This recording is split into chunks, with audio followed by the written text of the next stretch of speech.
self-incrimination that Durk had done over the course of 2023, it would only be a matter of time before people began to put things together.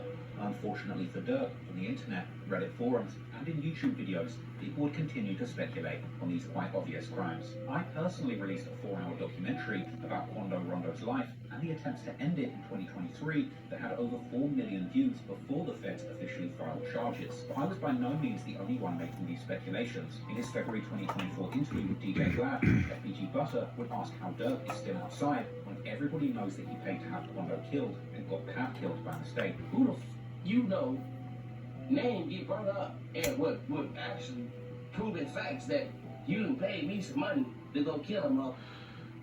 And I done killed the wrong off too. Buster then, seemingly with inside knowledge at this point, months before any arrest took place, would hint towards one of Pat's shooters actually telling the police that he did it for Durk.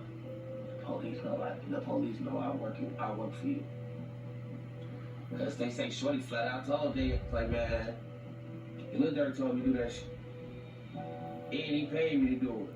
Showing receipts. Like, this gave me real money to get this man going. Despite having an explosive start to 2024, winning that Grammy for his inspirational song All My Life, behind the scenes, it seemed that Durk was fighting his demons from the very top of the rap game. He was notably absent for a short period of time, and in June 2024, Durk revealed that he'd actually gone to rehab for an addiction to codeine and Xanax, explaining how he was living too fast and decided that he wanted to focus on his family and peace. So we got word that you were doing rehab.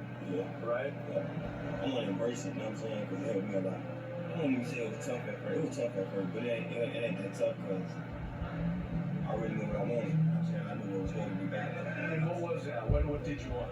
I wanted better. You know what I'm saying? I wanted a better man, a better father, a better leader, you know what I'm saying? But more action. So I gotta make sure that self is good before anybody else. It helped a lot, you know what I'm saying? Just thinking clearer. See, my main goal is peace, you know what I'm saying? Being with the family and staying out of boot, you know what I'm saying? Durk would open up about feeling that his life was too fast before rehab. Moving fast. Moving fast. Making excuses, you know what I'm saying? Letting the drugs take over me. You know what I'm saying? Yeah, just like codeine and everything. Is that what it was? Is codeine? Yeah, Xanax. But make me. Durk would drop a song commemorating his release from rehab, being seen in a Louis Vuitton suit and a skinnier frame. The song was called Went Hollywood for a Year, and it was a Pain song with a 3-6 Mafia-inspired bridge that sounds like Durk is actually saying farewell to his beloved codeine cough syrup. In one line, Durk says that he'll give $1 million to somebody who can prove he's a snitch, and another $1 million, but then appearing to stop short of rapping Find Him.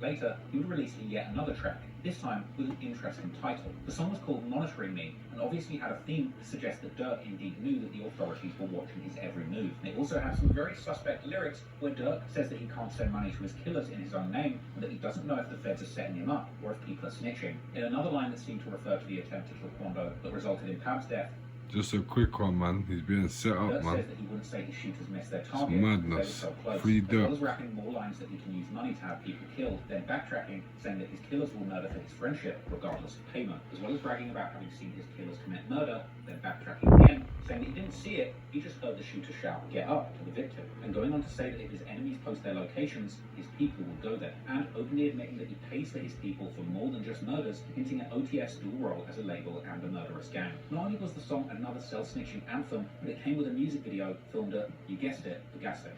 This was a strange time, and once again, Durk was seen to be living a double life. Clearly going into promotion mode, Durk was making major moves in the industry, but unlike his recent song release, some of what he was doing was actually positive. Durk's 32nd birthday was coming up on the 19th of October, and he was planning to make this one special, announcing his first annual birthday show at Chicago's prestigious United Center, home of the Chicago Bulls, with a concert capacity of 23,500 people. The show was epic, and Durk drove from the dressing room to the stage behind a literal convoy of Hellcats and Trackhawks, then performing the song with that very name from the back of a moving pickup. It was also a star-studded affair, with Durk bringing a number of huge names in the rap game out, like Bossman Devo, Sexy Red, Leonardo Wick, who performed Who Wants Smoke with Durk, and even Lil Baby. Another interesting move was choosing to use the event to unite with Chicago's top content creators, sharing the stage with prolific interview host DJ U and rapper turned Instagram comedian FYB J Mane, notorious for his Whoop cereal and his Pushing Peace movement. With Durk's acceptance of J Mane, who actually hails from 63rd and was very good friends with FBG Duck, as approval of his pushing peace agenda, aiming to stop the gang wars.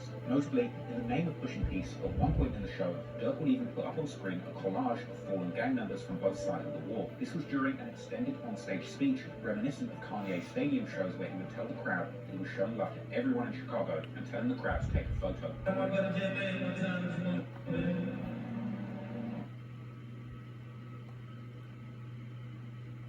Ending an NFL game with UK legends of the rap game, current king of UK drill Central C, Grime Clash veteran Chip, and road rap pioneer turned podcast pioneer Young Spray.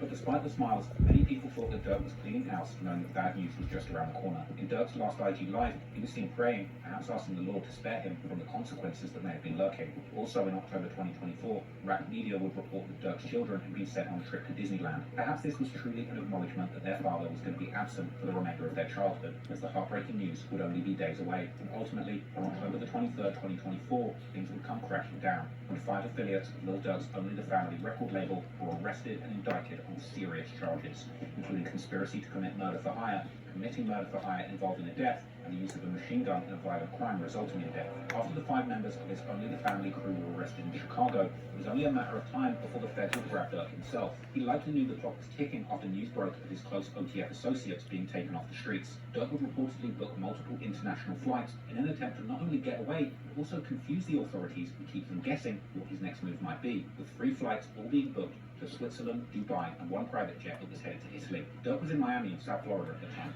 and according to an affidavit by FBI agent Sarah Corcoran, the Chicago rapper was attempting to flee to Italy before his arrest. All international flight bookings made on Durk's behalf would raise suspicions that Durk was planning to evade capture, and the feds would immediately swoop in, and then the music would finally stop. As 2 days after his 5 friends were arrested, before Durk could board that private flight to Italy, federal agents would intercept him in Broward County, Florida on October the 25th. U.S. Marshals would apprehend him, charging him with conspiracy for allegedly arranging that hit on fellow rapper Quando Rondo. The U.S. Attorney's Office for the Central District of California would announce the arrest of Lil Durk on charges of conspiracy to use interstate facilities in a murder-for-hire plot that resulted in a fatality. I want to begin now with some breaking news. Rapper flee the country also died in Itself would paint a detailed and damning picture of OTF as a criminal enterprise that was allegedly led and directed by Lil Durk himself. According to prosecutors, OTF operated not just as a music collective, but also as a violent organization that was engaged in murder, assault, and intimidation to maintain its dominance in the Chicago and broader music scene. The indictment alleges in black and white that Durk placed a bounty on Quando Rondo, promising financial rewards and lucrative opportunities within OTF to anyone who carried out the killing, and confirming that the murder of Pap was indeed revenge for the killing of King Von. Not only that, but this music-turned-murder enterprise had been incredibly sloppy in their actions, as the indictment will reveal an alleged text exchange where Durk would reportedly advise his shooters not to book no flights under known names involved with him. A tragic exchange suggesting that he was actively trying to cover his tracks and that his shooters had been incredibly cheap and reckless. And soon, Durk's situation would surpass Diddy's as the most trending topic in the rap media. Not only that, but those close to him would begin to find themselves under the magnifying glass too.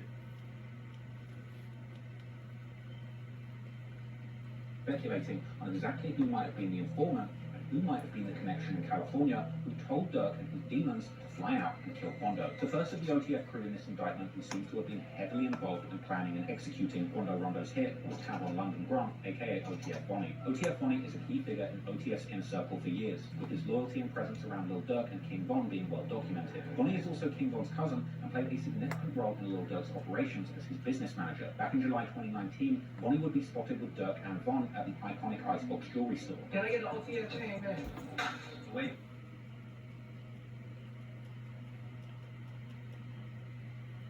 Made deep.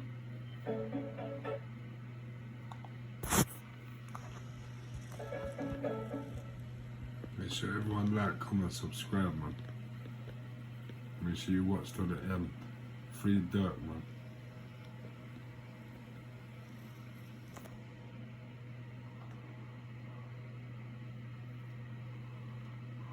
let himself beat the murder case back in 2011 after allegedly being acquitted for the murder of Big Baby from Hula Gang, an almighty Keystone set based in Sunnyside or Magnolia that has a long-standing rivalry with the Gangster Disciples in Rogers Park in Uptown. The gang is named in honor of fallen member High C, preserving his legacy within its ranks. Then there's David Brian Lindsay, aka Brown Eyes, who's also named as a co-conspirator in the indictment, and Asa Houston, aka OTF Boogie. However, along with Durk, there still remains two significant question marks, as two unnamed co-conspirators had their identities withheld by the feds on the indictment, leading many to believe that these individuals have perhaps turned informant. There's been